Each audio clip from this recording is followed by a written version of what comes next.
What's up everyone, Alex here. So today I'm going to go over my Mustang.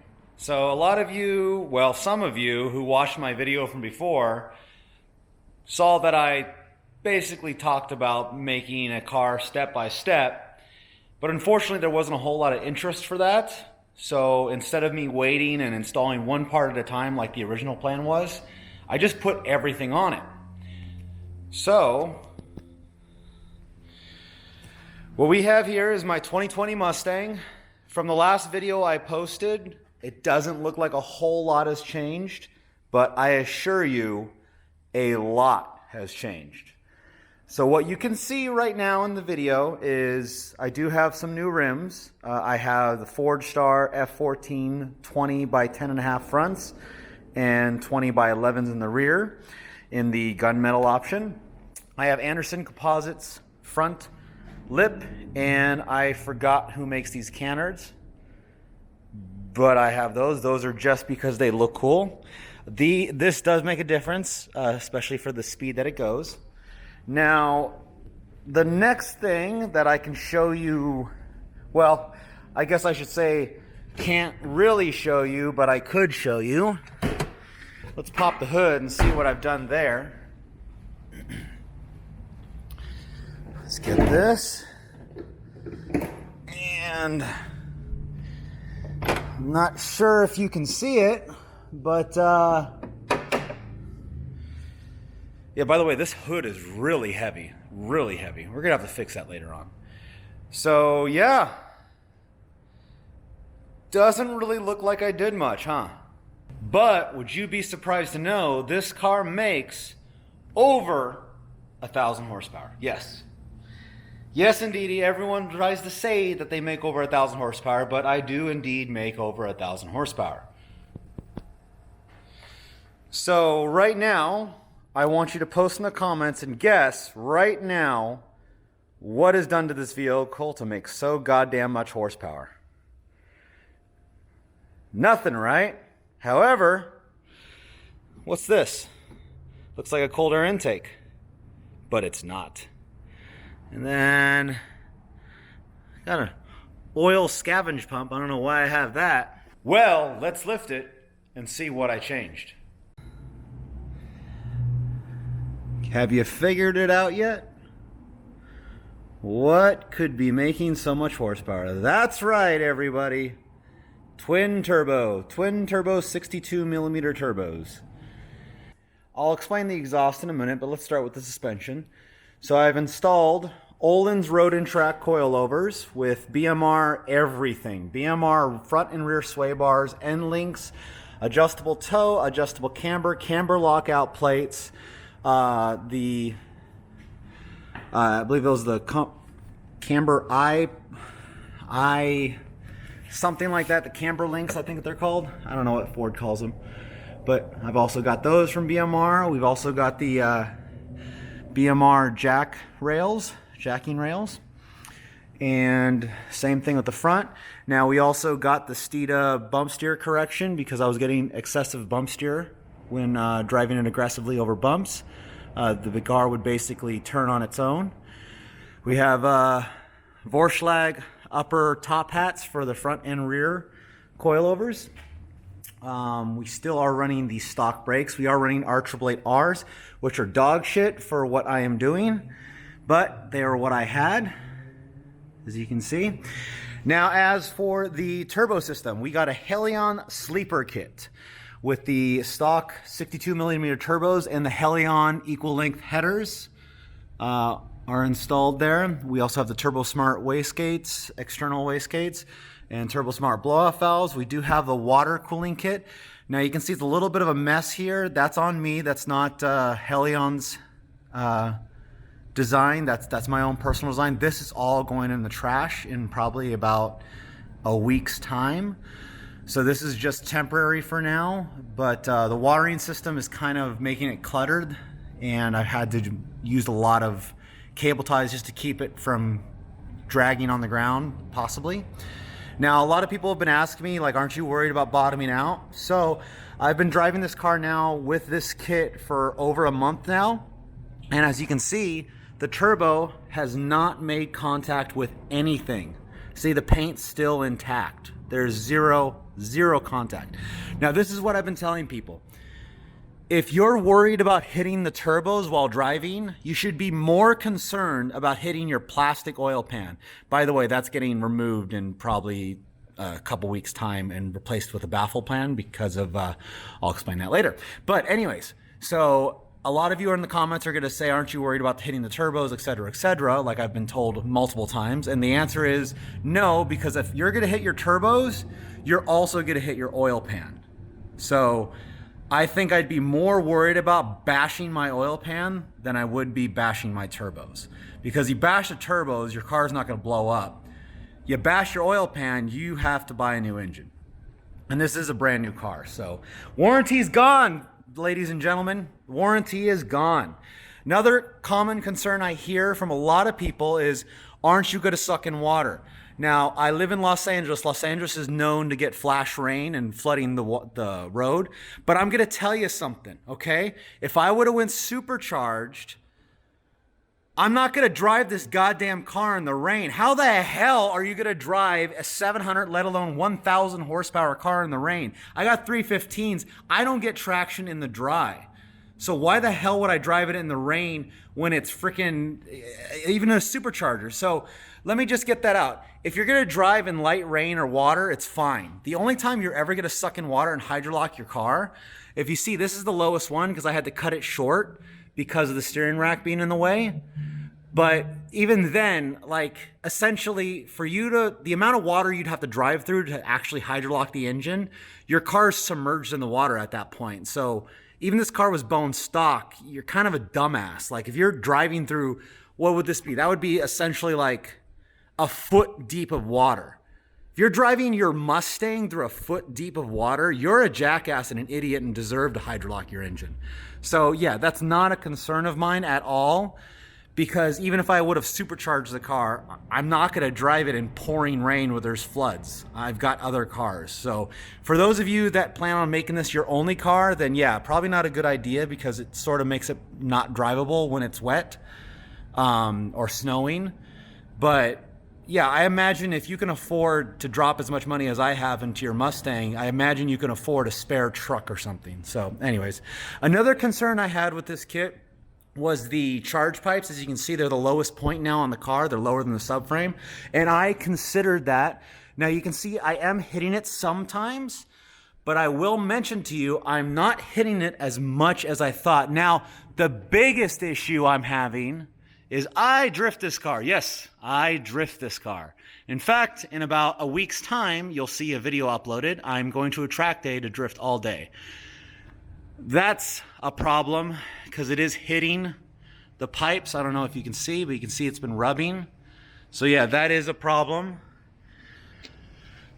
So hasn't hit here, but that is an issue. So when you want to go full lock, it is creating a bit of an issue. However, these are not my drift tires. I have 10-inch rims for my drift tires, and I also, the offset's way more outwards on my 18s, so I imagine I should be okay with my 18s on the front. I don't use the 20s for drifting. Now, the exhaust I wanted to explain. So I'm the only Mustang owner on existence, I think, that wanted a quiet car. Because if you recall what I said earlier, I wanted a sleeper kit.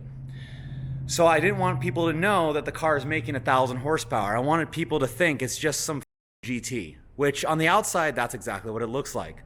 Now, until you go into boost and the wastegate opens, most people think this is a bone stock Mustang, or even not even a V8 if I would have pulled the 5.0 badges off. But I will mention to you, because of the modifications I had to do to the exhaust, it's more quieter than even the factory exhaust, which I'm not happy about. So I am gonna have to fix that later on. What I needed for this car was a full 3-inch turbo back, because I'm told that it will cause valve float. And the long story short for a valve float, it will make more boost, but it won't make any more horsepower. So essentially that's what valve float will do to you on the dyno. So essentially, yeah, you're making 15 pounds of boost, but there's no more power getting. So I needed 3-inch all the way back, and everything 3-inch complete all the way back is the most loudest thing in existence. And I'm sure if you're a Mustang owner, you'd be asking yourself, well, Alex, Don't you like a loud Mustang? Well, to be honest, I don't. I never have liked loud cars. The only car I've ever owned in my entire existence has been dedicated track cars with straight pipes. And if you're only driving the car on the track, it's fine. That is why I did this. So what I had to do is I bought MagnaFlow's quiet exhaust system. However, the problem with the MagnaFlow quiet exhaust system is that it's 2 7/4 X pipe, and then it starts going 3-inch to axle back. Now, like I said before, I need 3-inch all the way. MagnaFlow pointed me out that they do make a 3-inch X pipe, so I took that, took Held-On's adapters, welded them together, and then welded the MagnaFlow. So this is a modified MagnaFlow exhaust. So it is indeed a full 3-inch all the way back. And there's our resonator / X pipe. So it's an X shape with this.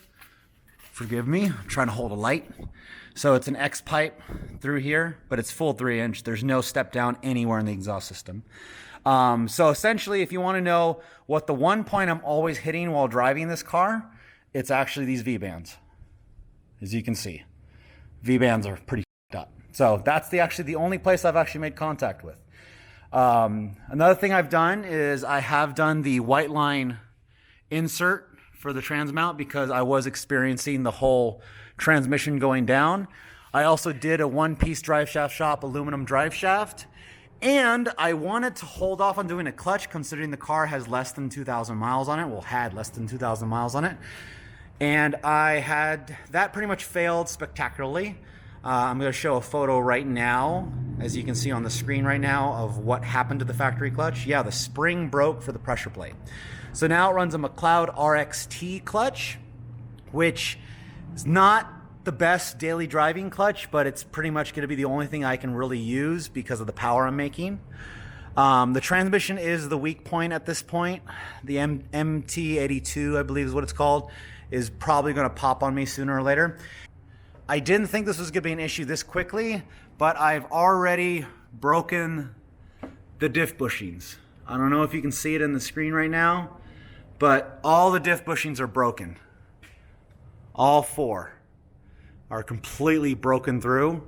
That is obviously because of the power. That's obviously not Ford's fault. Also, we're going to have to change out the diff because the Torsen diff is causing a lot of issues with the whole car fishtailing quite a bit. Essentially what that means is when I'm losing traction, the car's rear end does that. So fishtail, that's why it's called fishtail. Essentially what you'd want is a true locking differential so that if it does pull out, it steps out controllably so you know, oh, the car's going left, I'm gonna counter steer to counteract that. But right now the car's doing this, and it's basically what's called fishtailing. That's pretty much everything I can think of for now. Unfortunately, there's not too much you can see. That's the whole point of the kit, is so you don't see anything. Next steps for the build is going to be a oil cooler kit. Now the Mishimoto oil cooler kit is the only one they make for this car. I am actually going to have to make my own. So there will be a set rab oil kit available next month for sale on the l-spec store. I also wanted to show you my intercore, which you can't really see at all. Sorry. That's the point though. I don't want you to see it. I'm going to change the grill because of cooling efficiency. I'm also going to put a baffled race pan back here. So that's pretty much the build. We'll go for a test drive in a few minutes, but I did want to tell everyone basically what is the end goal with this car. So I've already registered for the Ultimate Street Car Challenge with this vehicle. So I will be going to Las Vegas on March 20th. So if you want to see video of that, please like and subscribe, definitely. And I've also registered for a few drift days. We're also going to do some open days, some track days, some HBD events. I've already done a couple before the power was added, but unfortunately we don't have that much footage of that. But going forward, we're going to do more of it. I hope you want to see it because we are going to be competing at a professional level. And if everyone likes the content, please let me know. I've got we always build a lot of cool things here, so you're always going to see cool things at l-spec, my shop. But the main thing you probably want to see right now is how this thing goes. So let's see how this thing goes.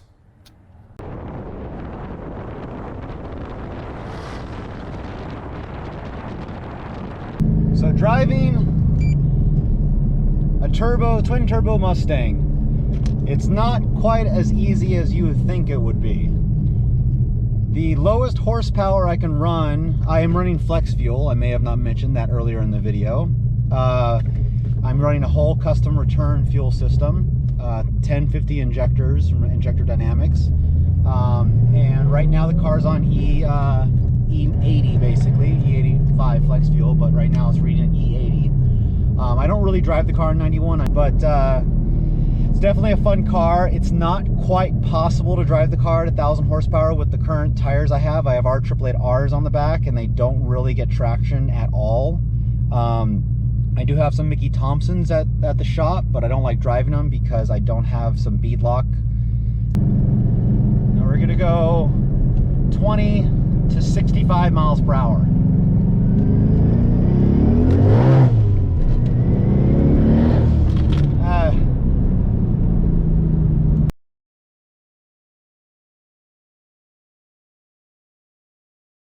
Doesn't take long. Fortunately, you have to use the brakes a lot.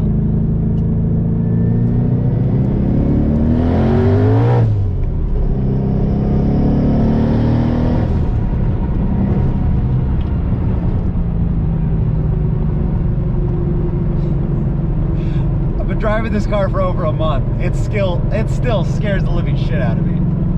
So I don't think that's gonna change anytime soon. Trust me, a lot of people on the road,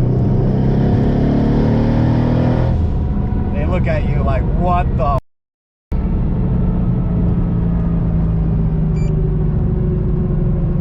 So I just did something dangerous. I just put it in high boost mode. I'll give it half throttle. That's half throttle. High boost. So I'm gonna put it down again because even at half throttle, the car is very scary. Like I said, unless I have the Mickey Thompson drag radials on here, it's not quite as fun. So here we go, another one.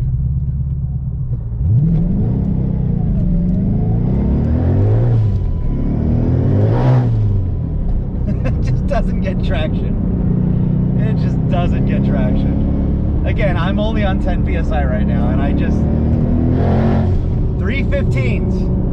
315 R888s, zero traction.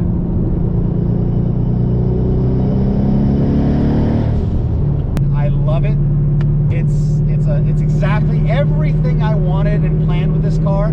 That is exactly what this car is. It is a scary car, a fast car, and a car that can do very well on the track. Now, as for track times, before, I have not been to the track since the power upgrade, but I have done a track time since I put the suspension in there. And with the R888Rs, which were the worst tires I've ever used on a race course before, no offense to Toyo, but it's a great street tire, but not a good track tire. I got consistently 1 minute 30s, and my best lap time was 1 minute 27 seconds, and that was at the beginning of the day. And after that, my tires just turned to oil. So it's a very common problem. Anyone who's raced with R888Rs will know this, but as soon as the tires get too hot, they become oily, and they literally become like a wet tire. So they become like a tire that you're driving in the rain. So after they were warmed up too much, that was it. I was done for the day, because that was literally my second lap on the racetrack was my best track time for the whole day. And no matter how hard I tried, could not get better. So that was a poor decision on tire. In fact, I feel like the Michelins that it came with would have been a better tire to drive with. So we'll see when we go back. Unfortunately, I'm not making the stock power anymore, so I can't really compare it to the 1 minute 27 seconds. Streets of Willow is still going to be my preferred time attack, simply because that is more about driver skill local to me than it is about having pure horsepower. I will do Big Willow, but Big Willow again is more of a big horsepower track, so a guy with a lot of horsepower is definitely going to have a couple seconds shaved over the guy who's a better driver.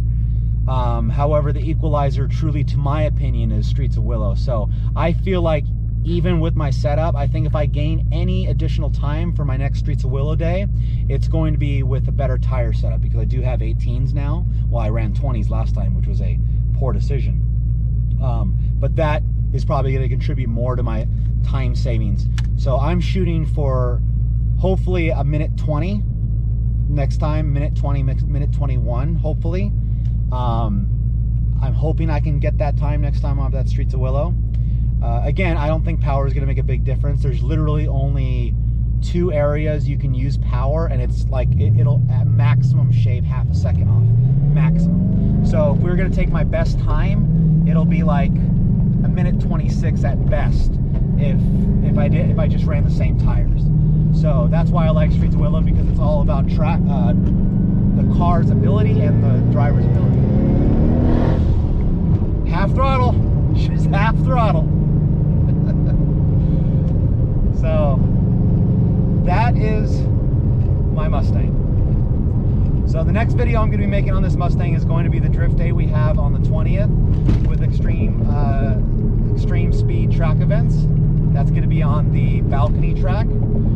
So if you guys and girls like this, let's be honest though, it's all guys watching this.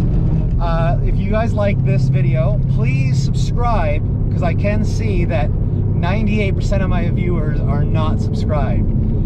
I know I'm a new channel, but trust me, it's only going to get better from here. If you subscribe now, you're going to bring on more better videos. The more subscribers we have for this channel, the crazier stuff we're going to get. This is only the beginning. This is only the beginning. And if the beginning is already a 1,000 horsepower Mustang, what the f is the end game, bro? I'll let you know, bro. End game is pure insanity. And if you like insanity, you know what to do. You got to subscribe. So again, thanks. My name's Alex, and this is Alex Drifts.